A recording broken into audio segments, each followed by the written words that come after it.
Assalamualaikum warahmatullahi wabarakatuh. Di sini saya, Jihan Salimatu Zahra dengan NIM C24012311110 akan mempresentasikan hasil eh,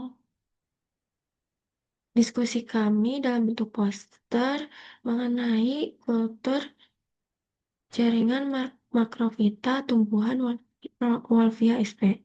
Di pendahuluan, terdapat melihat mengenai tentang makrofitanya. Itu adalah tumbuhan air yang merupakan salah satu komponen penting di ekosistem perairan untuk sebagai produsen yang menyediakan mikrohabitat bagi organisme di perairan menurut Tuti dan Indriatko 2018. Nah, salah satu jenis makrofita yang berpotensi tinggi untuk menghasilkan senyawa bioaktif, khususnya protein, itu adalah Wolffia sp. Nah, Wolffia ini kemampuannya itu menyerap nutrien, polutan dari perairan yang menjadikannya eh, penting dalam ekologi perairan gitu. Metodenya kita melaksanakan praktikum di Laboratorium Mikro 1 Fakultas Perikanan dan Kelautan Manajemen Sumber Daya Perairan PB University. Tanggal 23 Oktober sampai 6 November pada pukul 7 sampai jam 9 waktu Indonesia Barat. Lalu alat bahannya itu seperti yang tertera di layar. Untuk prosedurnya kita menyiapkan si plastik yang dibuat grid 1 cm lalu ditempel di bakinya sebagai alas baki untuk pengukuran nantinya. Untuk yang ketiga itu diberikan Wolffia, dimasukkan Wolffia, lalu ukur kualitas airnya seperti DO, terusnya pH meter, terus dikasih pupuk, gundasil, gundasil, terusnya diukur berapa sentimeter dari penggaris. Lalu di sini ada hasil pembahasan.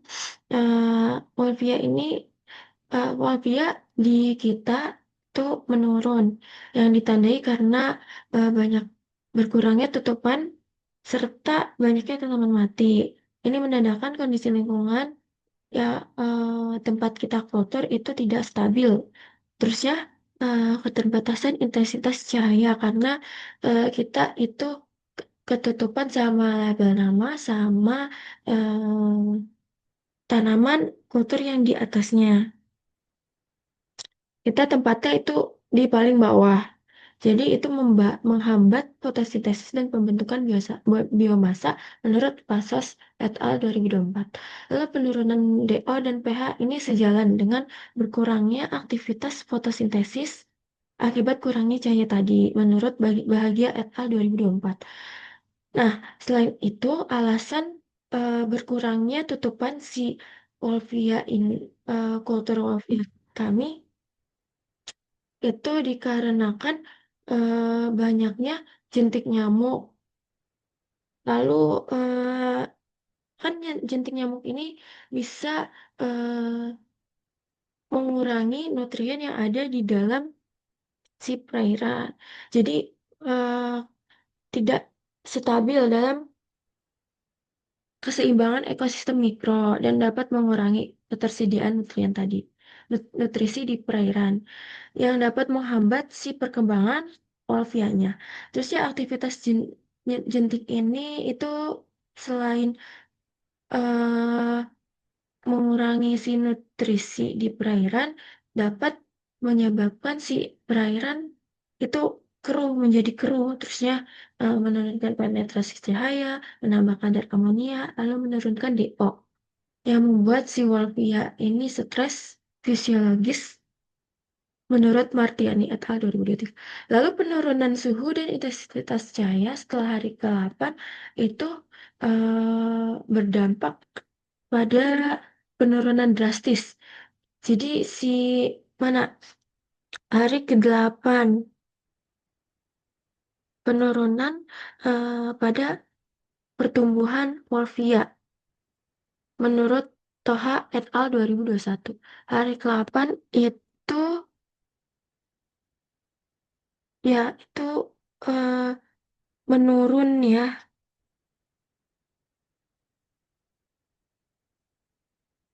Lalu ada fluktuasi, walaupun yang lainnya ada yang lebih turun tuh.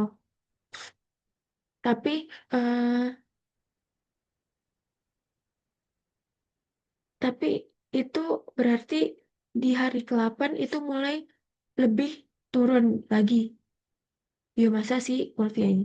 Terus fluktuasi DO dan pH itu menandakan kondisi perairan yang tidak stabil karena lihat grafik di sini itu naik turun menandakan tidak stabil dan hingga hari ke-8 itu lalu menurun. Pertumbuhan Aniahopti berarti gini, si Wolfia ini optimal pertumbuhannya hanya sampai hari ke-8. Lalu di hari selanjutnya itu terus menurun. Ini itu karena fluktuasi DO dan pH ini, kondisi perairan itu tidak stabil menurut Rido, Anrisna, dan Robin 2004. Lalu nilai EGR itu minus 0,0159 dan DT min 43,4880 itu eh, kan negatif. Jadi eh, ini mendadakan si pertumbuhan ovia di kultur jaringan kami itu terus menurun karena ini bernilai negatif. Tidak mencapai si doubling time-nya gitu. Karena kan Wolfia menurut jurnal-jurnal lainnya itu pertumbuhannya sangat cepat 2 sampai 3 hari gitu. Menurut Sri et al. 2015. Lalu kombinasi faktor lingkungan seperti cahaya, suhu, kualitas air, dan gangguan biotik menyebabkan si produktivitas primer Wolfia ini rendah. Jadi mengakibatkan pertumbuhannya juga terus menurun. Menurut Kumar et al. 2005. Simpulannya, pertumbuhan Olivia menunjukkan penurunan biomasa akibat kondisi lingkungan yang tidak mendukung atau kurang stabil, terutama rendahnya dari tingkat si intensitas cahaya yang rendah, lalu ada fluktuasi yang berubah-ubah dari suhu, DO, serta pH. Lalu keberadaan jentik serangga yang memperburuk keadaan kualitas air menghambat si pertumbuhan Wolffia ini. Selanjutnya sarannya kita melakukan pencahayaan yang optimal sesuai sesuai kebutuhan si Wolffia-nya. Karena kan kebutuhan si produktivitas primer ini eh, untuk autotrof mereka untuk fotosintesis itu kan butuh cahaya banyak karena dia nih dia kan mengambang seluruhnya di permukaan air. Lalu pemantauan rutin kualitas air, mengecek kayak DO, suhu, pH, dan lainnya. Terusnya pengendalian organisme pengganggu. eh, Terus jadi menciptakan kondisi yang ideal untuk Wolffia ini tumbuh dan berkembang. Jadi walaupun ada jentik nanti berarti itu kondisinya kan tidak stabil. Itu bisa diambil jentiknya gitu biar eh, kondisi perairannya bisa stabil kembali. Ini daftar pustaka ya yang kami gunakan untuk di pembahasan ini. Sekian presentasi dari saya, kurang lebihnya mohon maaf. Dan untuk pertanyaan bisa eh, bertanya di kolom komentar. Eh, Terima kasih. Wassalamualaikum warahmatullahi wabarakatuh.